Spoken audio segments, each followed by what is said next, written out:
everyone, we have started with this poem, The Inchcape Rock. We have discussed the icebreakers in the first lecture. Also, we have talked about the life of the writer, the poet Robert Southey, and also a little bit about the poem. So we'll start with the poem directly. So it's a long poem, but it's a narrative poem. That means a story has been told through this poem. And what that story is, that we'll see stanza wise. The Inchcape Rock, no stir in the air, no stir in the sea.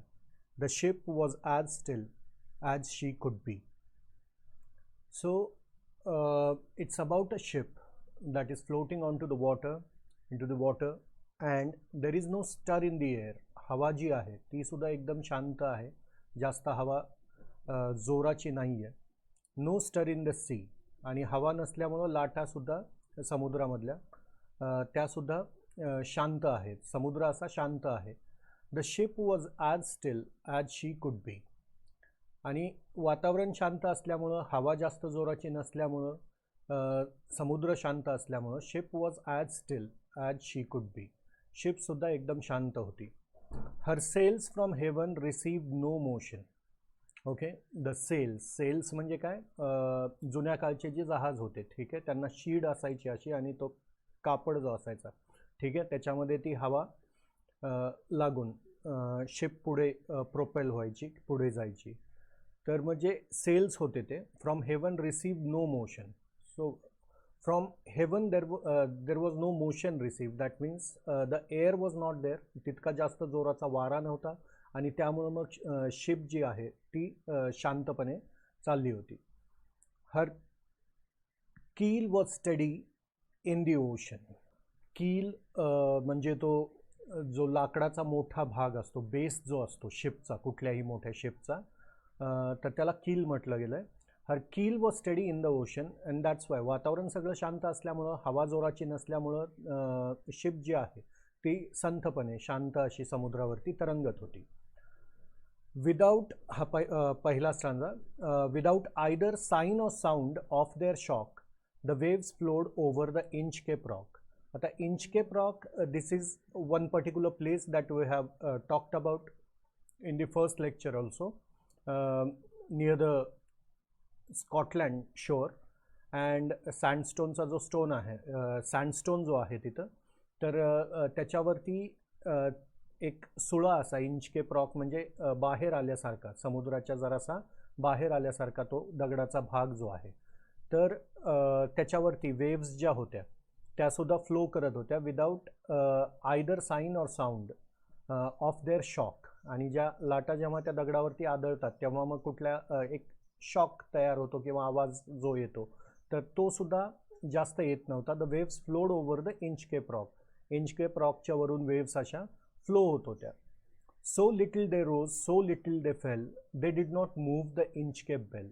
आणि तिथं जास्त वारा नसल्यामुळं, लाटांची उंची पण जास्त होत नसल्यामुळं संथपणे, सो लिटिल दे रोज म्हणजे समुद्रसपाटीपासून जास्त उंच पण लाटा त्या जात नव्हत्या, and so little they fell, उंच जात नव्हत्या, त्यामुळं खाली पण जास्त येत नव्हत्या. They did not move the Inchcape bell. आणि इंचकेप बेल जी लावण्यात आलेली आहे त्या रॉकवरती, तर ती त्याला जोपर्यंत अशी मूवमेंट लाटांची वगैरे येणार नाही तोपर्यंत ते हलणार नाही.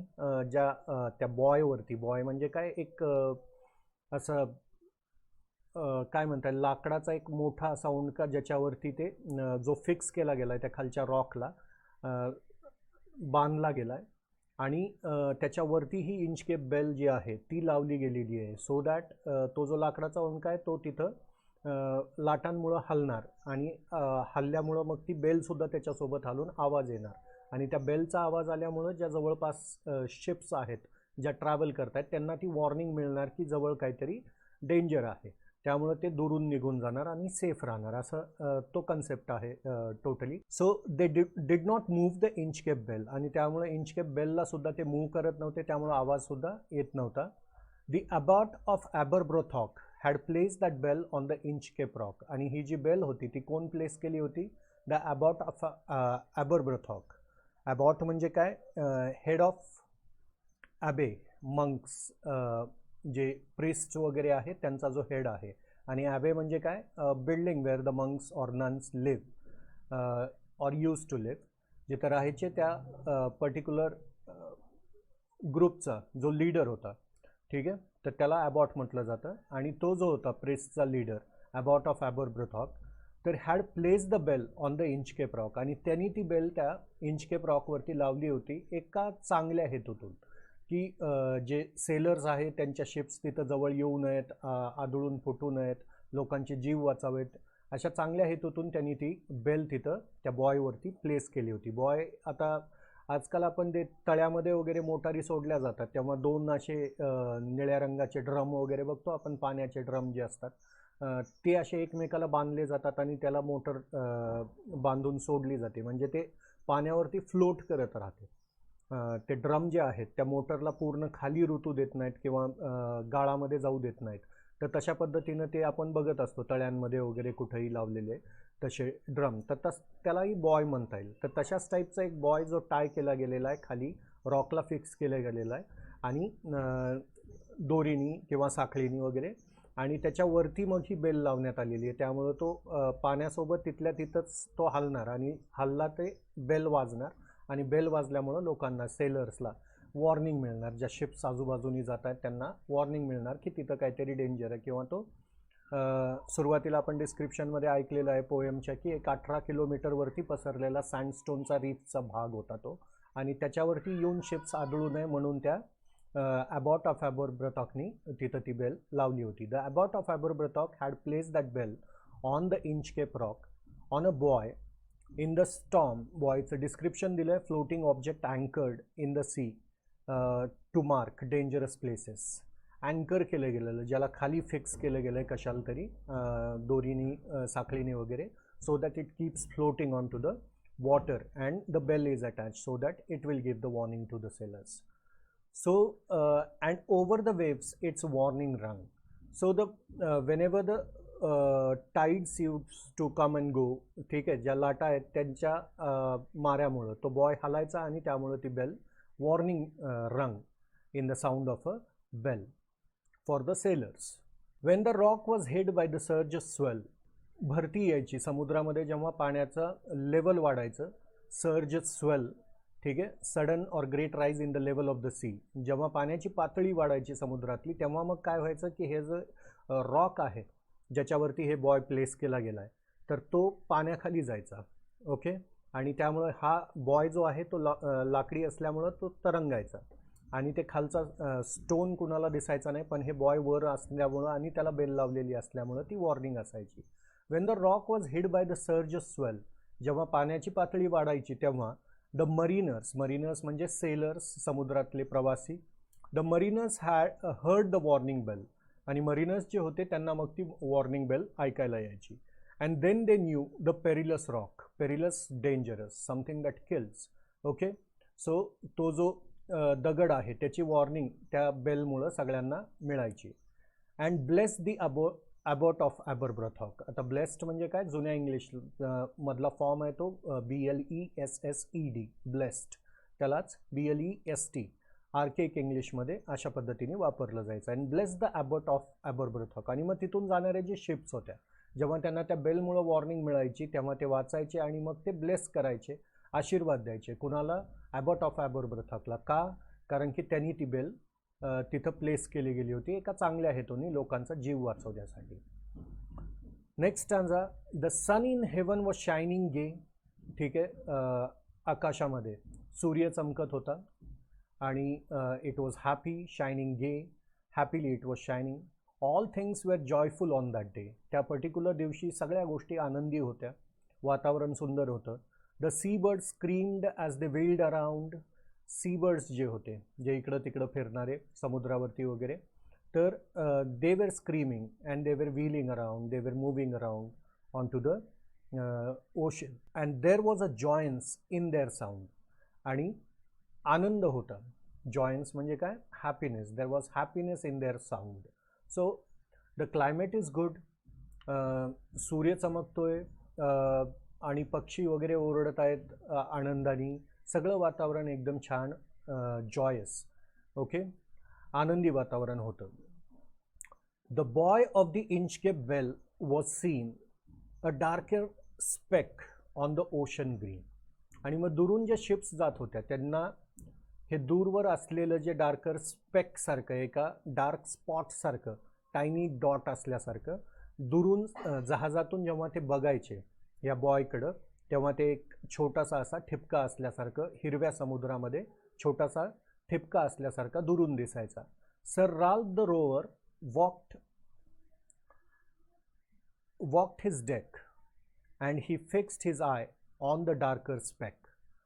आता हा एक समुद्री लुटेरा, ठीक आहे, डाकू आहे, पायरेट आहे, सर राल्फ द रोवर. तो त्याच्या शिपनी तिथून जात असताना त्यांनी तो त्याच्या शिपच्या डेकवरती, जो वरचा पृष्ठभाग असतो शिपचा, त्यावरती फिरत असताना त्यांनी दुरून बघितलं. He fixed his eye on to that darker speck, म्हणजे हा जो डार्क स्पॉट आहे, म्हणजे ते बॉय आहे ज्याच्यावरती ते बेल लावलेली आहे, त्याच्यावरती त्याची नजर पडली. He felt the cheering power of spring. It made him whistle, it made him sing. Okay, so he was happy for something, but he was pirate, he was not a good man, so his happiness was out of that wickedness. काहीतरी wicked त्याला आनंद होता, ज्याच्यामुळं तो whistle करायला लागला. It made him whistle, it made him Singh. तो गाणं गुणगुणायला लागला, आनंदात होता तो. पण त्याचा आनंद जो आहे तो कसा आहे, सॅडिस्ट आहे, ठीक आहे. तो जरासा सॅडिस्ट आहे, म्हणजे दुसऱ्याला दुःख देऊन ज्याला आनंद मिळतो, दॅट काइंड ऑफ पर्सन, ठीक आहे. So Sir Ralph the Rover walked his deck and fixed his eye on the darker speck. He felt the cheering power of spring. It made him whistle, it made him sing. His heart was mirthful to excess. So he was happy, okay? He was very happy, but there was a wicked reason behind his happiness. But the rover's mirth was wickedness. आणि त्याचा जो आनंद होता, okay, that was not a pure joy. ही जे मर्थ होती ती pure नव्हती. It wasn't a pure Joy, it was out of that wickedness. काहीतरी त्याच्या डोक्यामध्ये विकेड प्लॅन होता आणि ज्याच्यामुळे त्याला आनंद होत होता. His eye was on the Inchcape float. So he started looking at that Inchcape float. Quoth he म्हणजे काय, सेड ही, तो म्हणाला, my men put out the boat and row me to the Inchcape rock. आता हे जे मोठे जहाज असतात, ठीक आहे, तर ते जास्त किनाऱ्यापर्यंत वगैरे येऊ शकत नाही. जेव्हा काही एखाद्या किनाऱ्यावरती, बेटावरती वगैरे जायचं असेल, तेव्हा हे मोठं जहाज बाजूला ठेवून, म्हणजे समुद्रामध्ये, डीप ओशनमध्ये ठेवून, ते जे छोटे लाईफ बोट्स असतात मोठ्या जहाजामध्ये, छोटे छोटे, तिथून जवळपास कुठं जाऊन यायचं असेल, तर बेटावरती जाऊन यायचं असेल, काही सामान वगैरे तिकडं द्यायचं असेल, त्या किंवा मग शिपला काही झालं तर मग जीव वाचवण्यासाठी वगैरे हे छोट्या छोट्या लाईफ बोट टाईप ज्या बोट असतात त्याच्यावरती, मोठ्या शिपवरती. तर त्यांनी सांगितलं की my men put out the boat and row me to the Inchcape rock. त्यांनी त्याच्या माणसांना सांगितलं शिपवरच्या की तुम्ही आता ती छोटी बोट काढा आणि मला घेऊन चला. कुठं, तर त्या पर्टिक्युलर इंचकेप रॉकवरती. त्यांनी ते दुरून पाहिलं, ते डार्कर स्पेक जो बॉय दिसत होता त्याला दुरून, आणि he was happy and his happiness was out of some wickedness. and row me to the Inchcape Rock and I will plague the abbot of Aberbrothock. आता त्याच्या मनात विचार काय आहे, ही वॉन्टेड टू प्लेग म्हणजे कॉज पेन ऑर ट्रबल. त्याला त्रास द्यायचा आहे. कुणाला, अबॉट ऑफ ॲबरब्रॉथॉक. कसा त्रास द्यायचा आहे आता ते आपण पुढच्या स्टांजामध्ये बघू. He wanted to trouble him somehow. The boat is lowered, the boatmen row and the Inchcape rock they go. So त्याची ऑर्डर ऐकून त्याच्या माणसांनी छोटी बोट काढली, त्यामध्ये बसून सगळे निघाले इंचकेप रॉककडे. And to the Inchcape rock they go. Sir Ralph bent over from the boat and he cut the bell from the Inchcape float. आता त्यांनी काय केलंय, तर तिथं शिपमधून उतरून छोट्या बोटनी त्या इंचकेप रॉकपर्यंत गेला आणि त्या बॉयला अडकवलेली जी बेल होती ती त्यांनी त्याच्या तलवारीने कापून टाकली. And cut the bell from the Inchcape float. Down sank the bell with gurgling sound. Down sank the bell. जेव्हा ती बेल कापली गेली, ते एक वेसल असल्यासारखा बेलचा शेप असतो आणि त्यामुळं जेव्हा ते पाण्यामध्ये पडतं तेव्हा ते गर्गलिंग साऊंड जो येतो, ठीक आहे. पाण्यामध्ये वगैरे आपण जेव्हा ग्लास वगैरे बुडवतो तेव्हा ते काय होतं, गर्गलिंग साऊंड करत, तो जो आवाज बुडबुड्यांचा वगैरे येतो तो साऊंड होत ती बेल खाली समुद्र तळाला गेली. Down sunk the bell with the gurgling sound, the bubbles rose and burst around. आणि जेव्हा ती बेल समुद्रामध्ये पडली बुडत असताना गर्गलिंग साऊंड करत गेली आणि प्लस त्याच्यासोबत काही बबल्स वगैरे जे आहेत ते पाण्यावरती आले आणि बस्ट अराउंड, ते फुटले. Quoth Sir Ralph, the next who comes to the rock won't bless the abbot of Aberbrothock. Okay, so how he wanted to plague the abbot of Aberbrothock, how he wanted to cause pain or give trouble to abbot of Aberbrothock, कारण की तिथून जाणारे जे प्रत्येक sellers होते, जे mariners होते, they used to thank him, bless him. whom? abbot of Aberbrothock. का? कारण की त्यांनी एक चांगलं काम केलं होतं तिथं बेल लावून, त्याच्यामुळं बऱ्याच लोकांचा जीव वाचायचा आणि त्यामुळे ते ब्लेस करायचे. मग हे त्याला आवडत नव्हतं, ठीक आहे. आणि त्यामुळं त्यांनी ठरवलं की I will plague the abbot of Aberbrothok. And now he thought that after he cuts the rope now the people won't bless the abbot of Aberbrothok. आता लोक कुणी त्याला आशीर्वाद देणार नाहीत किंवा त्याची स्तुती करणार नाहीत. या गोष्टीचा हा विकेड आनंद, ठीक आहे, हे सॅडिस्टिक प्लेजर त्याला मिळालं होतं, त्यातून त्यांनी ते बेल कट केली. Next stanza. Sir Ralph the Rover sailed away. He scored the seas for many a day. त्यानंतर सर राल्फ द रोवर हा जो पायरेट आहे हा sailed away, he sailed away, he went away. He scoured the seas for many a day. Scoured म्हणजे काय, travelled freely energetically for ships to rob as he was the pirate. Okay, हे job was जे समुद्रात जाणाऱ्या ships वगैरे बाकीच्या आहेत त्यांना लुटणं वगैरे हे त्याचं काम होतं. आणि असाच तो फिरायला लागला समुद्रामध्ये बराच काळ. त्याच्यानंतर many a day he scoured the seas for many a day and now grown rich with plundered store. आणि आता तो रिच झाला आहे with the plundered store. Plundered store म्हणजे काय, big amount of looted wealth.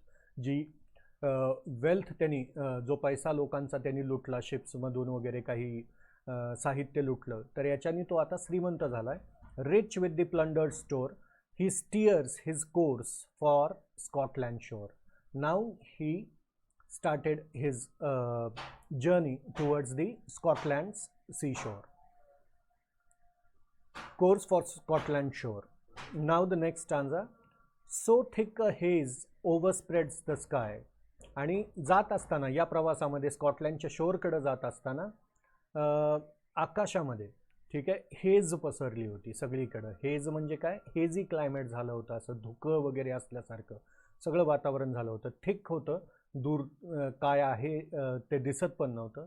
Spread the sky, they cannot see the sun on high. आणि सूर्य पण दिसत नव्हता, कारण की ढगं वगैरे असल्यामुळं काय होत होतं, सूर्य पण व्यवस्थित दिसत नव्हता आणि सगळं वातावरण हेजी झालं होतं. आणि सूर्य जर आपल्याला दिसला तर मग समुद्रामध्ये असल्यास थोडीफार आपल्याला आयडिया येते दिशेची की कुठल्या बाजूला जायचं आहे. सूर्यावरून आपण वी कॅन जज the direction. But here even the sun was not visible. The wind hath blown a gale all day. आणि वारा दिवसभर चालूच होता. At evening it had died away. आणि संध्याकाळ जी झाली होती, जर वारा असता तर एखाद्या वेळेस ढग इकडं तिकडं सरकले तरी असते, पण आता वाराही शांत झाला होता आणि वातावरण सगळं हेजी होतं. At evening it hath died away. It hath is had died away. वारा सुद्धा आता जोराचा वाहत नव्हता. On the deck the rover takes his stand. आणि डेकवरती उभा राहिला rover, Sir Ralph the rover, त्याच्या शिपच्या. So dark it is they see no land. आणि बघितलं त्यांनी सगळीकडं अंधार पसरला होता आणि त्याला काही दिसत नव्हतं दूरवर वगैरे. कोच सर राल्फ, त्यावरती सर राल्फ म्हणतो की it will be lighter soon for there is the dawn of the rising moon. तो म्हणतो की आता हळूहळू सगळं वातावरण शांत होईल आणि चंद्र जेव्हा आकाशात येईल तेव्हा आपल्याला आयडिया येईलच की आपण कुठं आहोत किंवा काय वेळ आहे. Canst hear said one the breakers roar. आता जो त्याचे जे माणसं आहेत शिपवरती त्यातला एक जण म्हणतो कान्स्ट हिअर म्हणजेच कांट हिअर. हे परत जुन्या काळचा वापर आहे, जसा इथं हात हा सुद्धा जुन्या काळचा वापर होता हॅडसाठी. त्याचा कान्स्ट कॅनॉट असा अर्थ. Here said one the breakers row or. Breakers row or म्हणजे काय, जेव्हा समुद्राच्या लाटा जेव्हा किनाऱ्यावरती येऊन आदळतात तेव्हा जे लाटा ब्रेक होतात त्याचा जो आवाज येतो, ठीक आहे, रोअर, ठीक आहे. तो जो आवाज आहे तो पण येत नाही. तो माणूस म्हणतो की तो आवाज पण येत नाही, आपण किनाऱ्याच्या जवळ आहोत का नाही त्याची पण आयडिया येत नाहीये. For me things again archaic वापर आय थिंक अशा अर्थाने. We should be near the shore.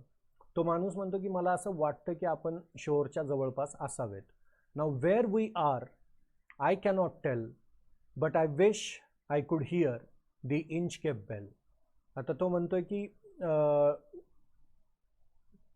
I can't hear the breakers roar. ठीक आहे, जहाज ज्या लाटा आहेत त्यांचं आवाज मला ऐकायला येत नाहीये. For me things we should be near the shore. आपण बहुतेक शोअरच्या जवळ आहोत. Now where we are I cannot tell, but I wish I could hear the Inchcape bell. आता तो माणूस काय म्हणतो की आता असं वाटायला लागलं काहीच कळत नाहीये की नेमकं आपण कुठं आहोत. त्यामुळे ॲटलिस्ट त्या बेलचा आवाज जरी आला असता तर आयडिया आली असते की आपण नेमकं कुठं आहोत. They hear no sound, the swell is strong. Though the wind hath fallen they drift along.